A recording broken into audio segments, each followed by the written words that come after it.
Good morning, नमस्कार बच्चों। मैं आदर्श कटियार आप सभी का स्वागत करता हूं और आज हम लोग पढ़ेंगे नया चैप्टर। आपका टेंस आपका कंप्लीट हो चुका है, तो अब हम लोग पढ़ेंगे नया टॉपिक है आपका।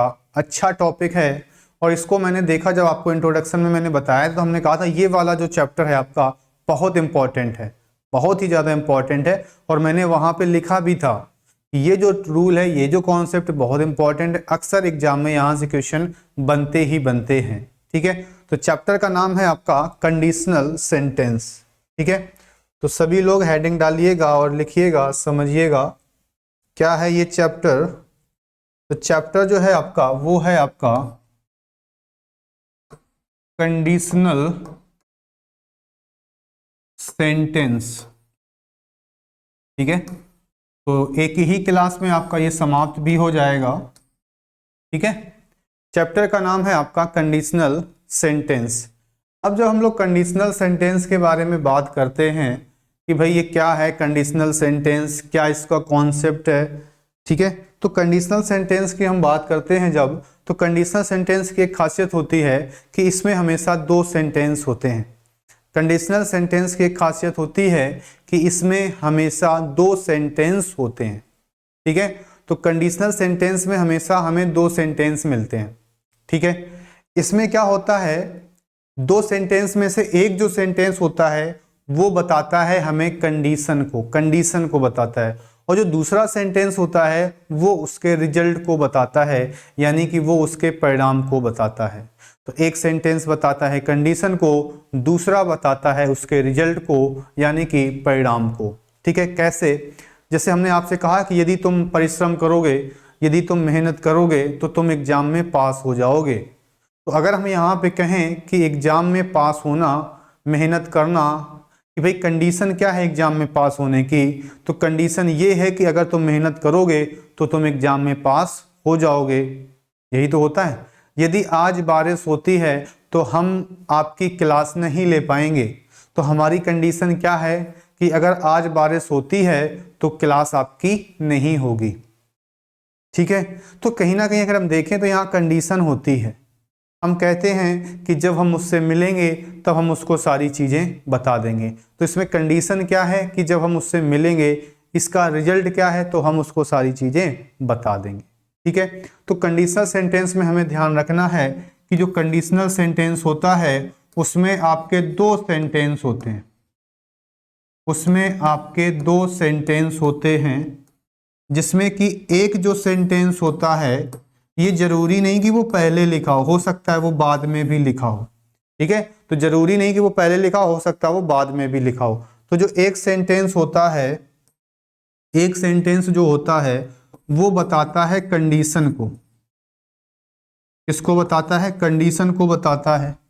और जो दूसरा सेंटेंस होता है आपका, जो दूसरा सेंटेंस होता है आपका वो बताता है रिजल्ट को, और रिजल्ट का मतलब बताता है उसके परिणाम को। ठीक है, तो कंडीशनल सेंटेंस में हमेशा हमें दो सेंटेंस मिलेंगे। एक सेंटेंस बताएगा कंडीशन को, दूसरा सेंटेंस बताएगा उसके रिजल्ट को। कई सारे लोग इसको समझाते हैं तो देखा होगा कि वो क्लॉज वगैरह से समझाते हैं। आपको उतना ज़्यादा पढ़ने की आवश्यकता नहीं, क्योंकि भाई हमें एग्जाम पास करना है, हमें इंग्लिश नहीं सीखनी है, हमें वो चीज़ सीखनी है कि हमारा कहीं ना कहीं एग्जाम निकल जाए बस। ठीक है, चलो। तो पहला रूल इसमें क्या है, पहला रूल क्या है इसका? पहला रूल ये है, इसको मैं मतलब चार ही रूल है, और क्योंकि इंपॉर्टेंट है तो इसकी मैं लैंग्वेज भी आपको साथ साथ लिखा रहा हूं कि आपको समस्या ना हो। ठीक है, चलो। क्या है आपका रूल? रूल ये है कि आपको यदि किसी सेंटेंस में इफ, व्हेन, अनटिल, अनलेस,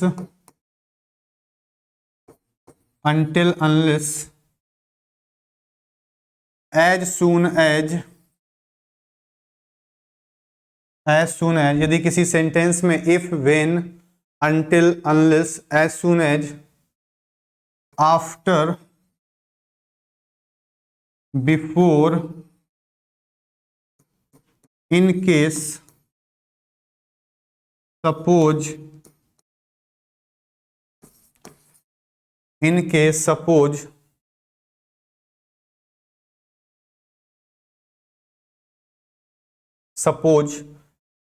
आदि वर्ड्स मिलते हैं या आदि वर्ड्स आते हैं तो इनके साथ वाला tense simple present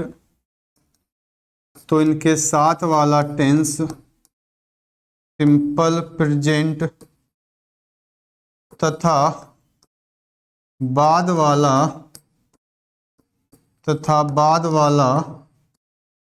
simple future में बनता है तथा बाद वाला सिंपल फ्यूचर में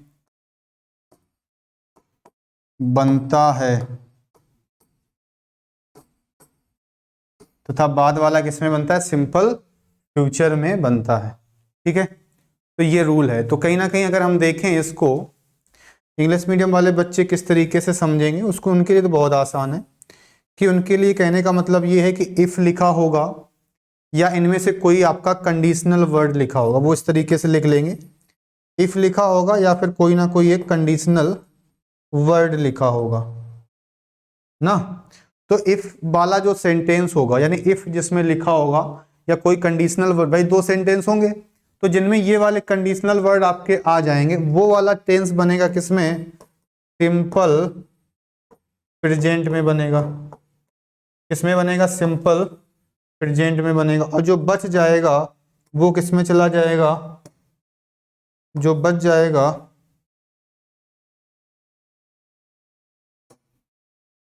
जाएगा वो किसमें चला जाएगा? वो आपका चला जाएगा किसमें?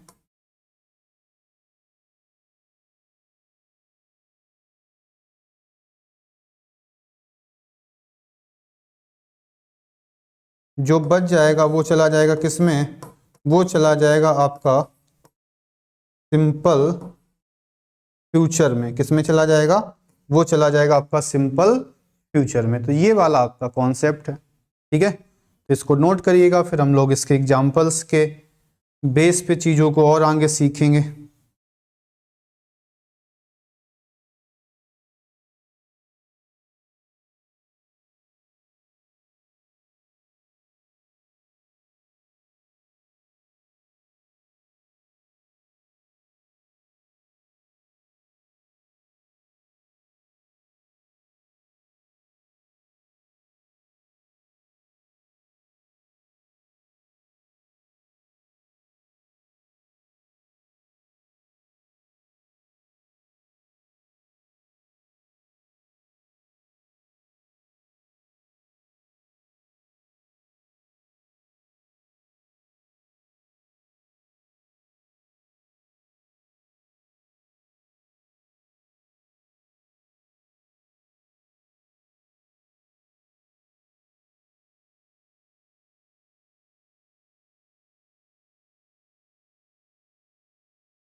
चलो देखते हैं, इसके एग्जांपल्स को करते हैं। पहला क्वेश्चन क्या है आपके सामने? पहला क्वेश्चन है आपका कि if you will work hard, you will surely pass the exam। ठीक है। दूसरा देखो,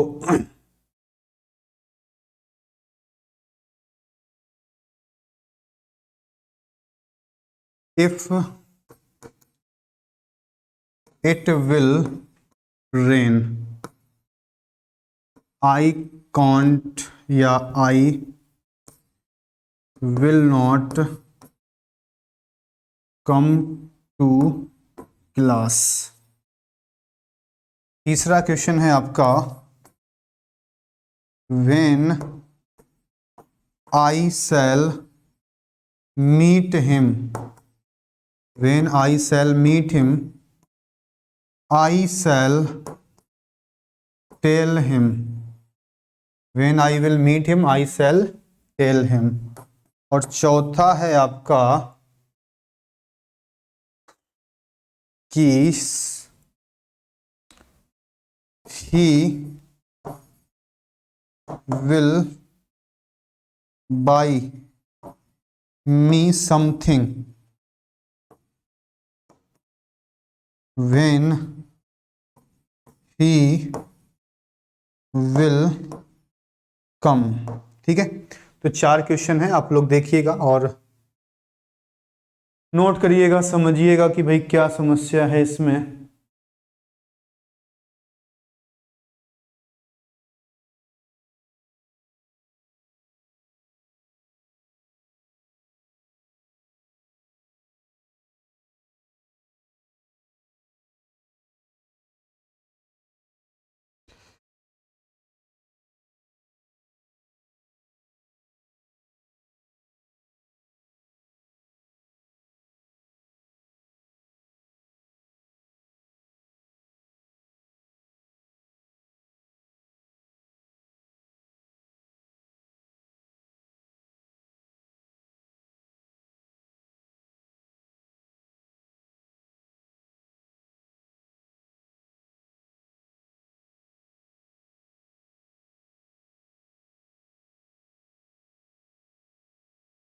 चलो देखिएगा, पहला क्वेश्चन देखिएगा, लिखा है if you will work hard you will,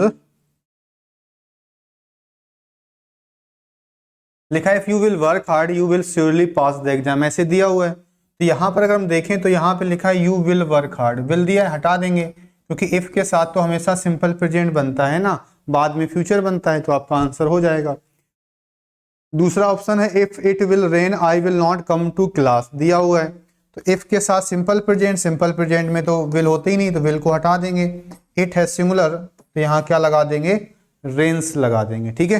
तीसरा है when I shall meet him I shall tell him, तो यहाँ वेन दिया है, वेन का मतलब कंडीशनल सेंटेंस है, तो वेन के साथ तो सिंपल प्रेजेंट, सिंपल प्रेजेंट का मतलब शैल को हटा देंगे। ठीक है, और दूसरे वाले में शैल आ जाएगा आपका। चौथा है he will by me something when he will come, तो अब देखो, अब इसमें चीज ये है कि इसको ऐसे नहीं याद कर लेना कि भाई पहला दूसरा से, इसको याद करोगे कैसे, यहाँ पर लिखा है आपका क्या, आपका लिखा है वेन, क्या लिखा है, वेन, तो इसका मतलब अब हम रूल फॉलो करेंगे इस वाले सेंटेंस में, वेन ही विल कम में, तो वेन के साथ सिंपल प्रेजेंट होता है तो विल हटा देंगे, यहाँ पे क्या लगा देंगे, कम्स लगा देंगे, आपका आंसर क्या हो जाएगा, सही हो जाएगा। ठीक है, तो वेन ही कम्स,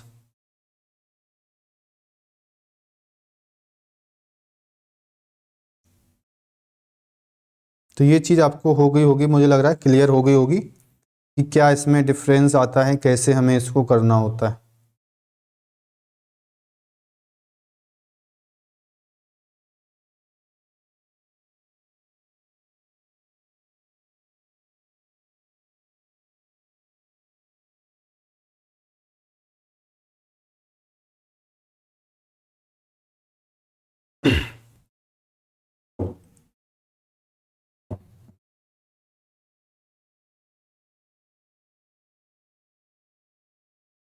ठीक है, चलो अब हम इसमें एक चीज और समझते हैं। वो चीज आपकी क्या है?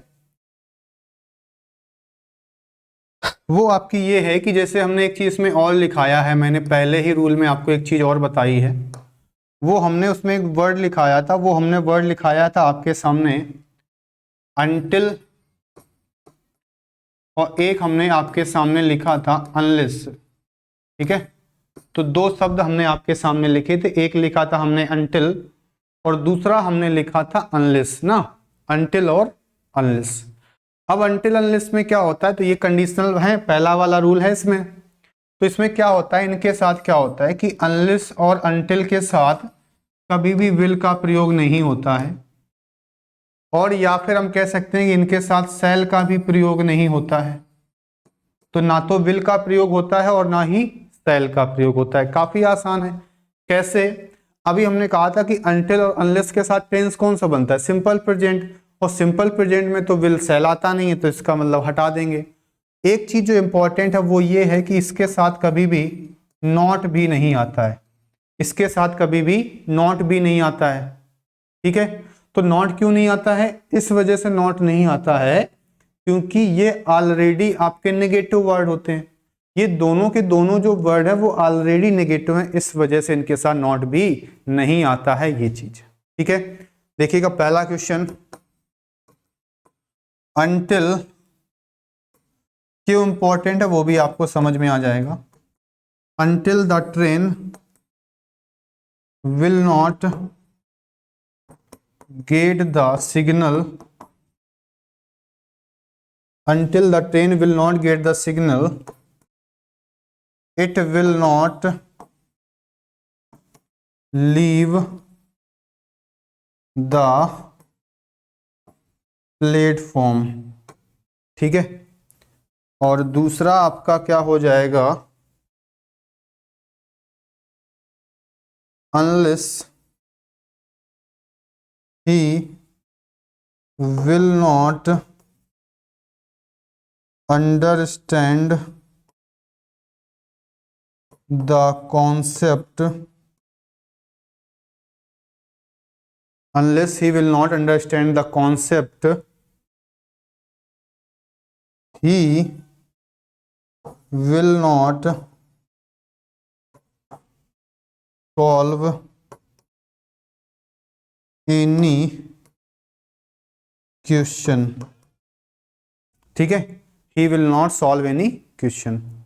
तो ये दो हैं आपके कॉन्सेप्ट।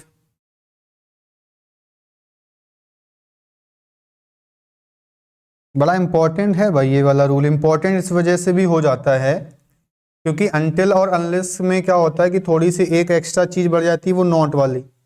इन दो सेंटेंस में एक खासियत आपको और दिखाई दे रही होगी, वो आपको ये चीज दिखाई दे रही होगी कि यहाँ पे देख रहे होगे तो नॉट जो है ये दोनों में विल नॉट आ रहा है। दो सेंटेंस हैं और दोनों सेंटेंस में ही विल नॉट आ रहा है, तो ये भी एक बड़ी दिक्कत होती है कि हम किस वाले को हटाएं किस वाले को ना हटाएं। तो इस वजह से कहीं ना कहीं ये वाला रूल इंपॉर्टेंट हो जाता है। ठीक है, तो इसको नोट करिएगा, फिर हम समझते हैं भाई चीज़ों को क्या है क्या नहीं है।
चलो भाई देखते हैं, इसको समझते हैं क्या है क्या नहीं है इसमें।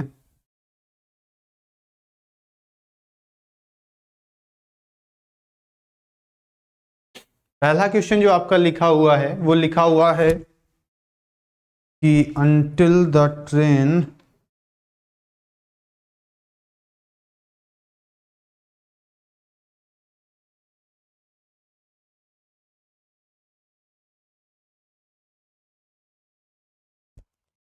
चलो देखो पहला लिखा हुआ है वो ये लिखा हुआ है कि until the train will not get the signal it will not leave the platform। ठीक है, तो until the train will not get the signal it will not leave the platform। ठीक है, तो इसको जब हम समझेंगे और चीज़ों को समझेंगे तो यहाँ पे हम देख रहे हैं तो एक तो ये विल नॉट मिल रहा है और दूसरा हमको बाद में विल नॉट मिल रहा है ना। तो ये जो रूल फॉलो करेंगे हम उस वाले सेंटेंस में फॉलो करेंगे जिसमें आपका अनटिल अनलेस लिखा होगा। तो अनटिल किस में लिखा, वो इस वाले सेंटेंस में लिखा है until the train will not get the signal. इसका मतलब जो रूल हमको ये सिखाया गया है उसको हम इसी वाले में फॉलो करेंगे। तो जब इसी वाले में फॉलो करेंगे तो अनटिल दिया है तो अनटिल के साथ नॉट नहीं आता है क्योंकि ऑलरेडी नेगेटिव है तो ये भी हट जाएगा। विल नहीं आता है क्योंकि सिंपल प्रेजेंट में तो विल आता ही नहीं है। तो ट्रेन तो सिंगुलर है, तो जब ट्रेन सिंगुलर है तो इसका मतलब हम गेट की जगह क्या लिख देंगे, गेट्स लिख देंगे। ठीक है, दूसरा है आपका unless he will not understand the concept he will not solve any question दिया हुआ है। तो अनलेस दिया हुआ है, अनलेस के साथ नॉट नहीं आता है, अनलेस के साथ विल नहीं आता है, तो दोनों विल नॉट हटा देंगे। अब ही कैसा है, सिंगुलर है, तो यहाँ पे अंडरस्टैंड की जगह हम क्या लगा देंगे, अंडरस्टैंड्स लगा देंगे। ठीक है, ये चीज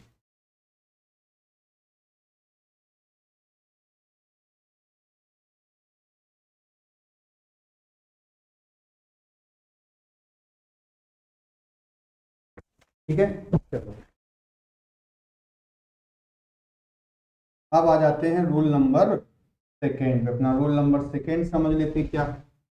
रूल नंबर सेकेंड जो है ये भी काफी इंपॉर्टेंट है। आसान है कैसे, यहाँ आपको इफ मिलेगा प्लस सब्जेक्ट मिलेगा, वर्ब की सेकेंड फॉर्म मिलेगी, इसके बाद आपका ऑब्जेक्ट मिलेगा। तो दूसरा वाला सेंटेंस है उसमें क्या हो जाएगा, जो दूसरा सेंटेंस है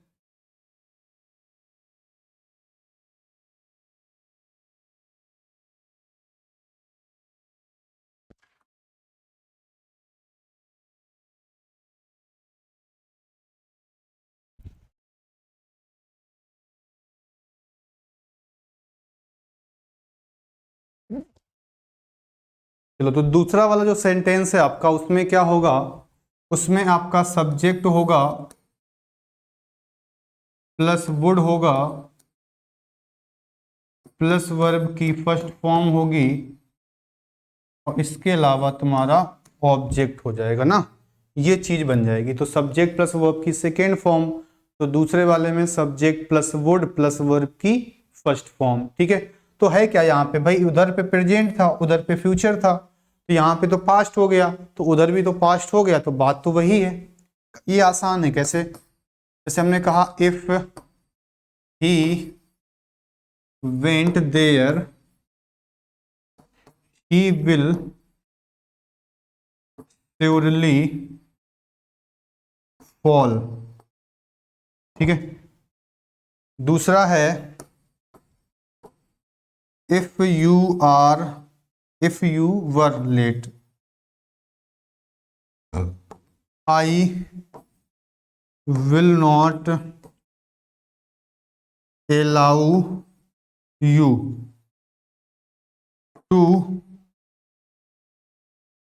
enter the classroom। ठीक है, if you were late I will not allow you to enter the classroom. ठीक है,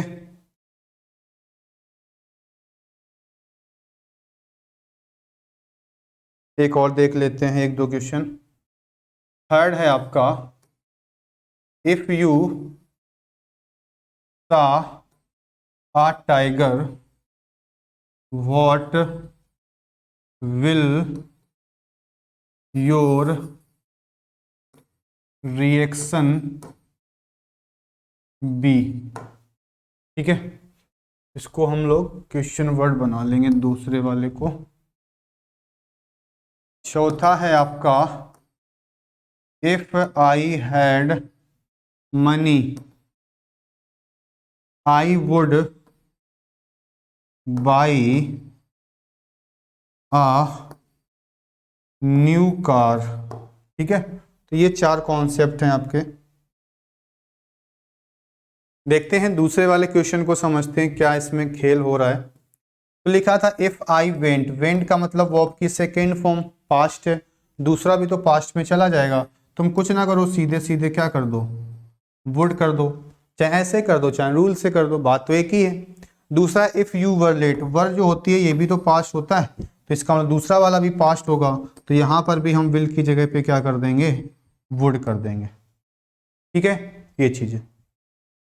तीसरा था आपका इफ यू सा टाइगर, सा टाइगर का मतलब वर्ब की सेकेंड फॉर्म, ये आपका सब्जेक्ट है, तो सब्जेक्ट प्लस V2 है तो इसमें भी पास्ट में चला जाएगा, तो यहाँ पे हम लोग विल की जगह पे क्या कर देंगे, वुड कर देंगे। चौथा क्वेश्चन समझते हैं।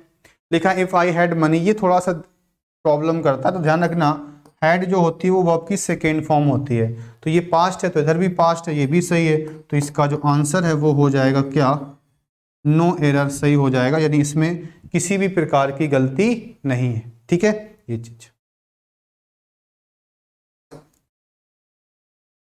अब हम लोग देखते हैं रूल नंबर थर्ड,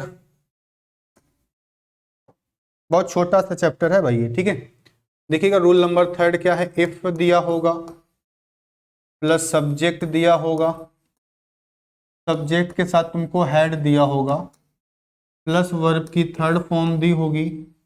इसके अलावा दूसरा वाला जो सेंटेंस है, अभी तक उसमें वुड आ रहा था, अब उसमें आ जाएगा वुड हैव, वुड हैव के साथ वर्ब की थर्ड फॉर्म, प्लस मिल जाएगा हमको ऑब्जेक्ट।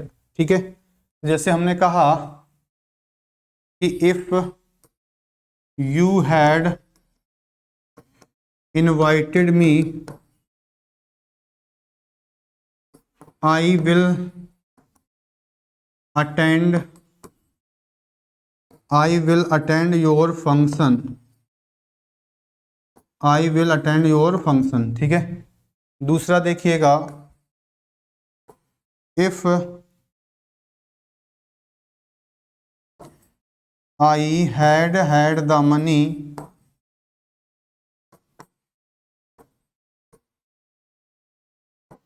आई वुड हैव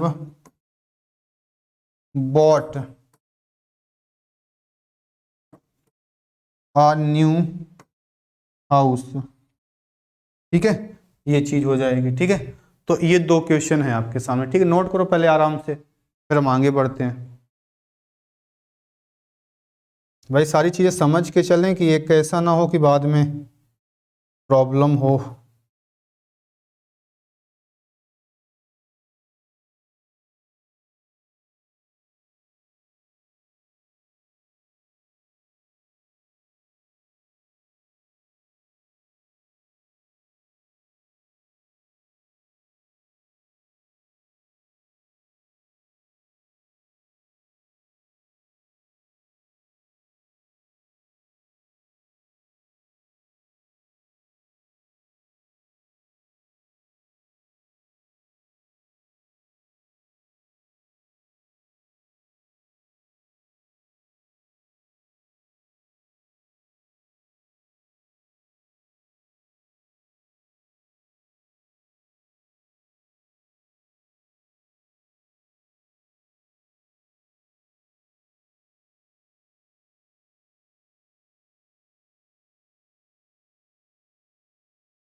चलो देखो, अब देखो, अगर हम तुमसे कहें इसमें, तो अगर हम देख रहे हैं, चीज़ों को समझ रहे हैं, तो तुम देखो बहुत आसान सा है। कैसे आसान है, ऐसे समझो। देखो लिखा है इसमें कि if you had invited me I will attend your function. अब देखो यहाँ पे देखोगे तो यहाँ पर क्या आ रहा है, आपका हैड आ रहा है। क्या आ रहा है, हैड आ रहा है।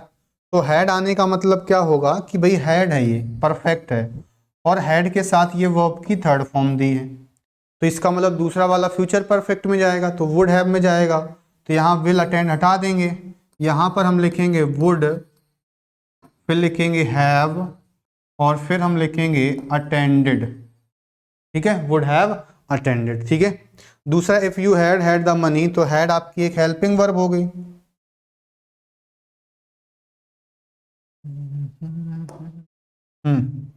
एक आपकी हैड हो गई क्या, हेल्पिंग वर्ब। दूसरी हैड हो गई मेन वर्ब, वर्ब की थर्ड फॉर्म। तो दूसरे में आना चाहिए वुड हैव, तो वुड हैव है, वर्ब की थर्ड फॉर्म है। इसका मतलब ये हो जाएगा आंसर आपका नो एरर। ठीक है, ये चीज है कि नहीं आसान। ठीक है, तो आपको आसान ये चीज लग भी रही होगी। चलो अब बढ़ते हैं हम लोग अपने अगले कॉन्सेप्ट पे। बड़ा अच्छा रूल है, जो कि रूल नंबर 4 है। क्या है वो, ये समझ लेते हैं कि आपको लिखा मिलेगा इफ, आपको लिखा मिलेगा एज इफ, आपको लिखा मिलेगा आई विश, ये सारी चीजें मिलेंगी। और इसमें क्या होगा, इमेजिनरी का सेंस आएगा, इमेजिनरी सेंस आएगा, यानी काल्पनिक भाव आएगा। ठीक है, वो वाला रूल क्या होता है, हिंदी में बड़ा मजा आता है। हिंदी में हम इसको कहते हैं काश। काश ऐसा होता, काश आप हमारे होते। ठीक है, देखा होगा, काश हम आपके होते, आप हमारे होते। मतलब ये क्या है, कल्पना है ना, आप होंगे ना कोई हो पाएगा ऐसा। ठीक है, तो ये सब कल्पना की बातें हैं, काल्पनिक हैं सारी चीजें। तो इसका रूल क्या होता है, इसका रूल ऐसे होता है। देखो वैसे तो पढ़ने को हम लोग पढ़ते हैं कि भाई इफ आई वॉज की जगह वर कर दो, वुड कर दो, नहीं, दूसरी तरीके से समझो, क्योंकि इसमें एक वैरायटी और बनती है, वो बहुत इंपॉर्टेंट है। ठीक है, क्या है, जैसे हमने कहा इफ प्लस सब्जेक्ट वन, ये इंपॉर्टेंट है। फिर क्या लिखोगे, वर लिख दोगे, फिर लिखोगे सब्जेक्ट टू। तो जो दूसरा वाला सेंटेंस है वो उसके उसमें आएगा सब्जेक्ट वन, यानी उसकी जो शुरुआत होगी भाई, उसकी जो शुरुआत होगी वो होगी किससे, सब्जेक्ट वन से। फिर आपका आ जाएगा वुड, फिर आ जाएगी वर्ब की फर्स्ट फॉर्म, और फिर आपका आ जाएगा क्या, ऑब्जेक्ट। ठीक है, इतनी चीजें आपकी आ जाएंगी। तो ये चीज नोट कर लो, फिर हम एग्जाम्पल कराएंगे तो खुद ही तुम्हें सब चीजें समझ में आ जाएंगी।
चलो देखो, इतना तो नोट कर ही लिया होगा आपने। ठीक है, पहला एग्जाम्पल हम लोग दूसरे पेज में करते हैं। पहला एग्जाम्पल आपका है क्या, if I was a bird, I would fly in the sky. ठीक है। दूसरा पॉइंट है आपका, if I were the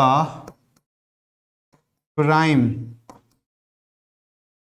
minister of India, if I were the prime minister of India, I will work for the welfare of the poor. The poor माने गरीब लोग। ठीक है। तीसरा जो प्रश्न है आपका वो क्या है?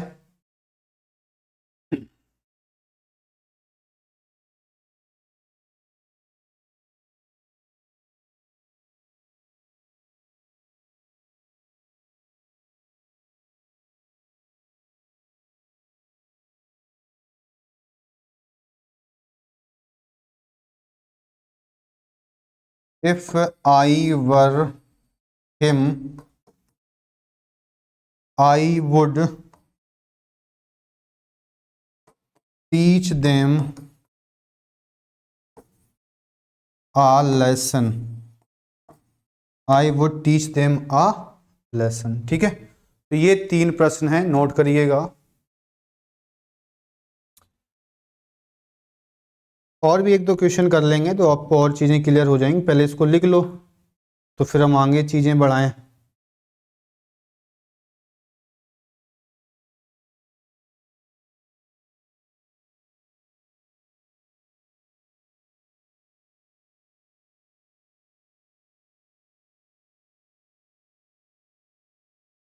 ठीक है। चलो चौथे देखो। चौथा है आपका वर टी आई। ठीक है। She will not allow anyone, she will not allow anyone to go there। ठीक है। पांचवा समझते हैं क्या है।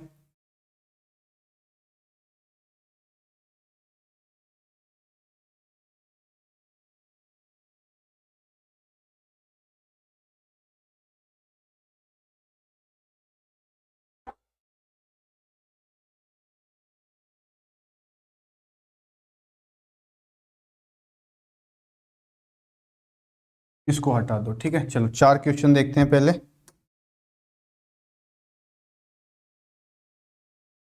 पहला क्वेश्चन है आपका, if I was a bird I would fly in the sky. अक्सर हम लोगों ने पढ़ा होता है कि काश में चिड़िया होता तो मैं आसमान में उड़ता। काश में चिड़िया होता तो मैं आसमान में उड़ता। ठीक है। तो काश है तो हमें मतलब ही नहीं, यहां से हमें पता चल गया कि इफ है तो कहीं ना कहीं इमेजिनरी हो सकता है ये, क्योंकि यहाँ वॉज वाली सिचुएशन बन रही है। तो यहाँ पे सब्जेक्ट कोई भी हो हमें फर्क नहीं पड़ता है, सिंगुलर प्लूरल से कोई फर्क नहीं पड़ता है। हमेशा जो आता है यहाँ पे वो आता है आपका क्या, वर आता है। और दूसरे वाले में क्या होता है, तो दूसरे वाले में आपका वुड आ जाता है। तो ये आपका आंसर सही हो गया। ठीक है। दूसरा है, if I were the prime minister of India I will work for the welfare of the poor. तो यहाँ पे हम देखें तो वर आया है। वर का मतलब पास्ट है कि काश में प्रधानमंत्री होता तो मैं गरीबों की मदद के लिए काम करता। तो यहाँ पर विल ना हो करके आपका जो आंसर है वो हो जाएगा क्या, वुड। तीसरा है, if I were him I would teach them a lesson.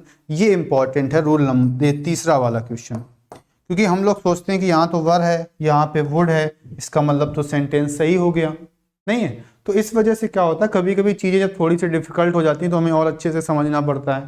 तो ये कह रहा है कि इसमें क्या हो रहा है तीसरे में, कि अगर मैं तुम्हारी जगह होता तो मैं उनको लेसन सिखा देता।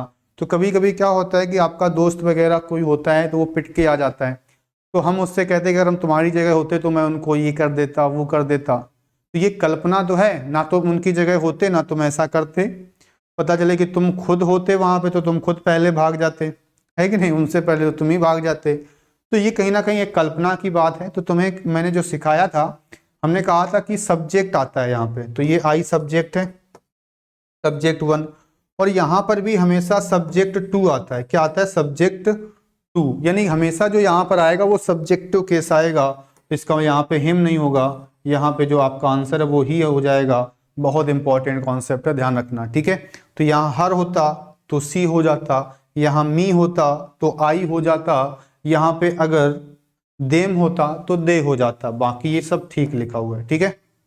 चलो नेक्स्ट पे हम लोग जब बढ़ते हैं तो लिखा है आपका वर C I C will not allow anyone to go there, तो यहाँ पे लिखा है वर, ठीक है, और वो वर तो दिया है, कोई दिक्कत नहीं है। यहाँ पर क्या होगा? विल दिया है, तो विल गलत हो जाएगा, विल की जगह पे आपका जो आंसर है वो हो जाएगा क्या? वुड, ठीक है, ये चीज। तो ये सारी चीजें हैं, तो बहुत ज्यादा वो दिक्कत नहीं है, तो ये आपको चलिए क्लियर हो गई होंगी। तो यही 4 रूल थे जो आपको पढ़ने थे, सीखने थे, ठीक है। चलो, तो इनको सारी चीजें एक बार रिवीजन कर लो, नोट कर लो, फिर हम जो है कुछ क्वेश्चन आपको देंगे, तो फिर आपको समझना है, ठीक है। चलो देखो, समझो क्या है। पहले एक बार मैं आपको रिवीजन करा देता हूँ चारों रूल्स का, फिर हम लोग आगे बढ़ते हैं, ठीक है। चलो भैया, इसको देखते हैं। पहला रूल ये था, लिखा था कि अगर कोई सेंटेंस है आपका जिसमें इफ आता है, व्हेन आता है, अनटिल आता है, अनलेस आता है, एज सून एज आता है, after, before, in case, suppose, ये सारे के सारे वर्ड्स आते हैं, तो ये वर्ड्स जो होते हैं वो कंडीशनल वर्ड होते हैं। तो इनके साथ में जो टेंस बनेगा वो सिंपल प्रेजेंट बनेगा, जो बाद में जो सेंटेंस बनेगा वो सिंपल फ्यूचर में बनेगा। तो इसमें क्या होगा? इनके साथ सिंपल प्रेजेंट जिसमें ये वर्ड होंगे, और जो दूसरा वाला है वो सिंपल फ्यूचर में बनेगा। तो पहला क्वेश्चन था आपका, if you will work hard you will surely pass the exam, तो इफ के साथ तो विल आता नहीं है क्योंकि सिंपल प्रेजेंट होता है, तो हमने विल को हटा दिया, यू वर्क, और दूसरे वाले में विल।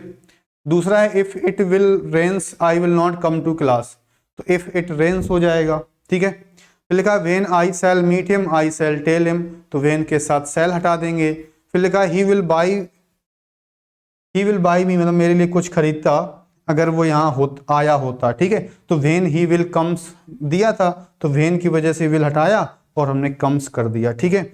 नेक्स्ट पे बढ़ते हैं। तो अनटिल और अनलेस का कॉन्सेप्ट क्या था कि जब भी हमें अनटिल अनलेस मिलता है तो इसके साथ 2 चीजें फॉलो करनी होती हैं, एक तो इनके साथ विल या सेल नहीं आता है, दूसरा इसके साथ नॉट नहीं आता है। क्यों नहीं आता है? क्योंकि ये दोनों के दोनों वर्ड जो होते हैं वो ऑलरेडी आपके निगेटिव वर्ड होते हैं, ठीक है।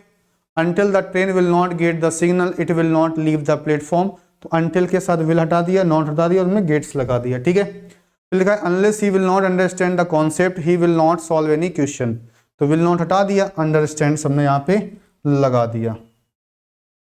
if plus subject plus V2 दिया है, ऑब्जेक्ट है सब्जेक्ट वुड, ये सब दिया है। तो when I went there he will surely fall, ठीक है। तो यहाँ पे हमने वुड कर दिया, तो यहाँ पे वर्ड था तो हमने यहाँ पर भी वुड कर दिया, ठीक है। चलो, यहाँ सा था तो इस वजह से हमने वहाँ वुड किया है, इसमें हैड भी है वुड भी है, दोनों चीजें एकदम बिल्कुल परफेक्ट थी। तीसरा रूल था आपका वो ये था कि अगर सब्जेक्ट होगा, हैड होगा, वर्ब की थर्ड फॉर्म होगी तो उधर भी तो परफेक्ट होगा, तो दूसरे वाले में होगा फिर वुड हैव, तो यहाँ पे हैड है तो यहाँ पे वुड हैव है, यहाँ पे 2 बार हैड है तो यहाँ पे वुड हैव है, ठीक है। फिर लिखा है if as if I wish, imaginary sense होगा, तो इसमें क्या होता है कि जैसे वर होता है तो दूसरे वाले में जो होता है वो वुड का यूज करते हैं, ठीक है, काल्पनिक वाला होता है। तो यहाँ पे हमने देखा था वॉज नहीं वर कर दिया, वुड तो ठीक है सही है, यहाँ पे वर था लेकिन दूसरे वाले में विल था तो हमने वुड कर दिया। तीसरा जो था कि यहाँ पे सब्जेक्ट है तो यहाँ पे भी सब्जेक्ट होना चाहिए, तो यहाँ आई था तो यहाँ पे हमने ही कर दिया, ठीक है। और फिर लास्ट में था कि वर दिया था तो यहाँ पे हमने क्या कर दिया? वुड कर दिया, ठीक है। तो ये चीजें आपको क्लियर हो गई होंगी। अब हम आपको 4-5 क्वेश्चन देंगे, तुम लोग लिखना कॉपी में, बताना कि भाई इसका आंसर क्या होगा, ठीक है। तो सारी चीजें आपको वहां से भी एकदम क्लियर हो जाएंगी। चलो देखो, पहला क्वेश्चन क्या है, और कुछ जैसे नई चीजें हैं तो वो भी तुम्हें समझ में मिल जाएंगी, ठीक है। तो उसमें जो नई चीजें हैं उनको भी हम इंक्लूड कर देंगे। जैसे पहला है आपका but for his help I would not pass the examination, I would not pass the examination. ठीक है, दूसरा आपका क्या है,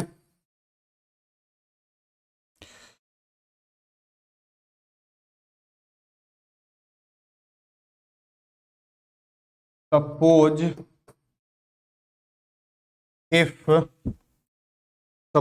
if you are, suppose if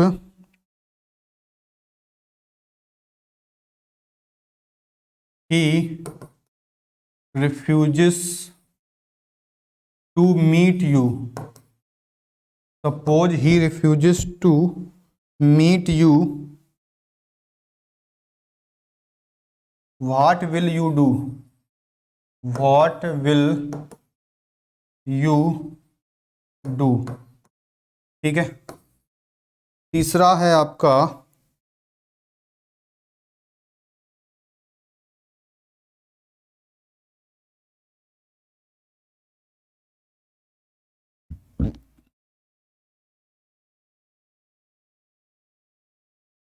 if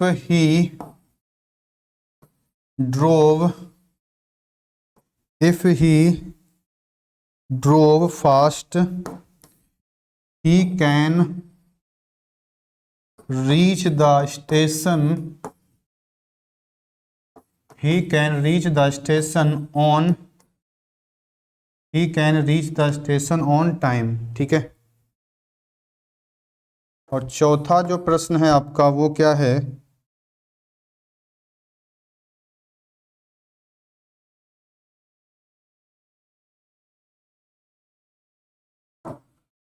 if I was you, I would not tolerate और him। ठीक है, ये कुछ चीजें और नहीं हैं जिनको हमें सीखना है, ये 4 चीजें और आपकी नहीं हैं जिन्हें हमें सीखना है थोड़ा सा।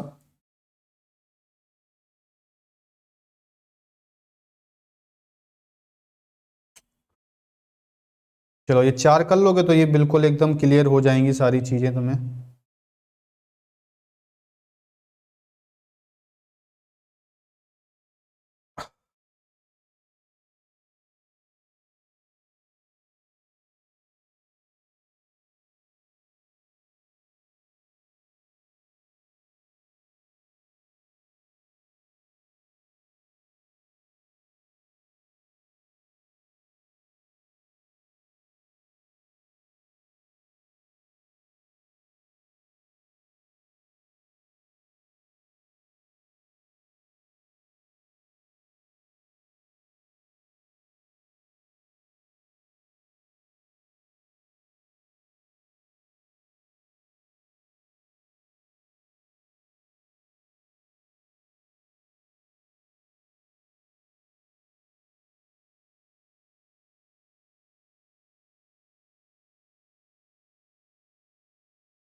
चलो बताएं भाई, समझाएं कुछ चीजें आपको। चलो देखो भैया समझो, पहला जो क्वेश्चन आपका लिखा था वो लिखा था कि but for his help I would not pass the examination. इसको ऐसे समझ लो, एक रूल होता है मिसलेनियस वाले में, मतलब एक प्रकार से इसी चैप्टर का रूल है, बड़ा अच्छा है थोड़ा सा। मतलब क्या है कि जो भी चीजें पढ़ो मतलब वो सारी देखो, एक क्या होता है जैसे हम बता दें तुमको कि एक तो रूल होता है। रूल तो वो होता है कि एक चीज आपको सिखा दी जाए और हमें कई मतलब कई जगह वो चीज हमें फॉलो करने को मिल जाए। हमने आपको कोई चीज सिखा दी और तुम उसको कई जगह अप्लाई करो, तो वो तो एक रूल है कि भाई कई सारे सेंटेंस में अप्लाई हो रहा है। फिर क्या होता है, कुछ चीजें होती हैं जिनमें एक दो सेंटेंस बनते हैं, तो बस हमें उनको कॉन्सेप्ट को समझना होता है कि वो क्या है, वही थोड़ा सा इंपॉर्टेंट होता है। तो ये भी है कि जो चैप्टर हम लोग पढ़ रहे हैं वो एकदम पूरा क्लियर करके चल रहा है कि बाद में आपको समस्या ना हो, भैया ऐसी समस्या है वैसी समस्या है, इस वजह से। ठीक है, तो रूल क्या है, रूल ये है कि अगर सेंटेंस है कोई आपका, कोई सेंटेंस है जिसकी स्टार्टिंग जो है वो बट फॉर से हो रही है, किससे हो रही है, बट फॉर से, तो उसमें क्या होता है कि जो दूसरा वाला सेंटेंस होता है उसमें हमेशा वुड हैव आता है, और जब वुड हैव आएगा तो फिर वर्ब की थर्ड फॉर्म भी आपकी आ जाएगी। ठीक है, ये चीज होती है। और ये जो बट फॉर होता है इसकी जो मीनिंग होती है, इसकी जो मीनिंग होती है वो होती है आपकी क्या, विदाउट। इसकी जो मीनिंग होती है वो क्या होती है आपकी, विदाउट हो जाती है। ठीक है, तो इसका मतलब होता है कि विदाउट मीनिंग निकलती है। जैसे मैंने लिखा एक क्वेश्चन में आपको दिखाता हूं, हमने कहा but for the doctor's help, but for the doctor's help the patient would die, the patient would die. ठीक है, अब क्या होता है, अब क्या होता है, जैसे मैंने कहा कि but for the doctor self, यानी इसमें इसमें क्या होगा कि हम यहां पे लिख के देख सकते हैं आपका क्या, विदाउट। इसमें हम लिख के क्या देख सकते हैं, विदाउट।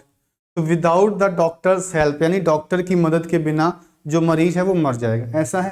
तो हम देखेंगे तो दूसरे वाले सेंटेंस में लिखा है द पेशेंट वुड डाई, जो कि गलत है। इसका जो रियल आंसर होगा वो होगा आपका वुड हैव, और फिर होगा आपका क्या, तो फिर होगा आपका डाइड। बात समझ में आई भैया? तो ये बढ़िया रूल है, इंपॉर्टेंट रूल है, कई सारे एग्जाम्स में पूछा गया है। बढ़िया तरीके से लिखिएगा, इंपॉर्टेंट छाप लेना उसको, ताकि आए तो फिर गलत ना हो।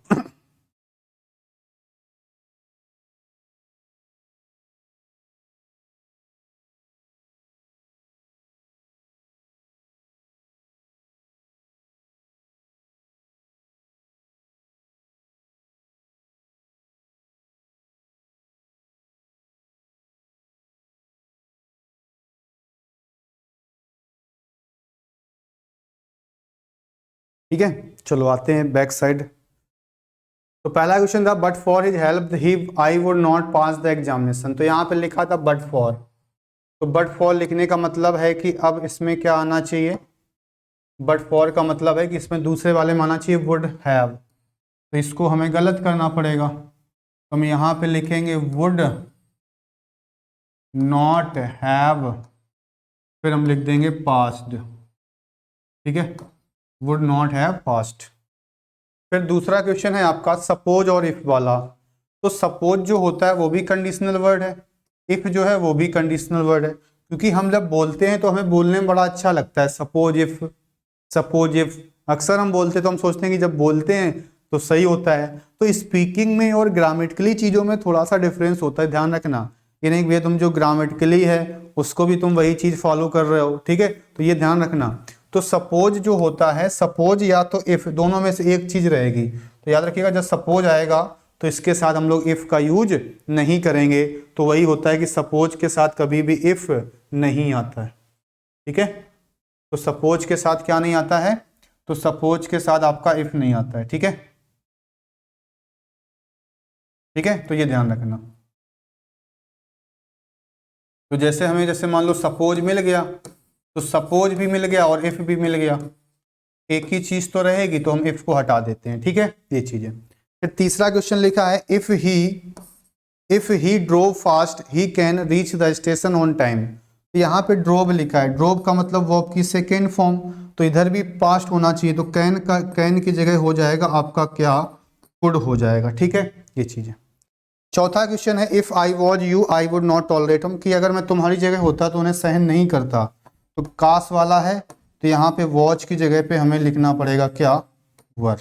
ठीक है, चलो 4 ही थे शायद, हमें लगता है ये वाला मैंने आपको समझा ही दिया था ये चीज़ें। तो ये वाला भी चैप्टर आपका एकदम बिल्कुल बढ़िया से कंप्लीट हो चुका है।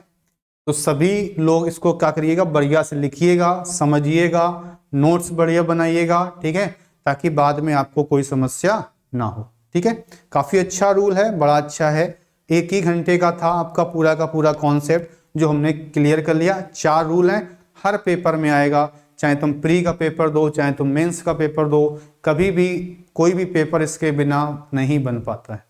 ठीक है, चलिए तो फिर आज के लिए इतना ही। सभी को बहुत बहुत धन्यवाद। Thank you. जय हिंद, जय भारत।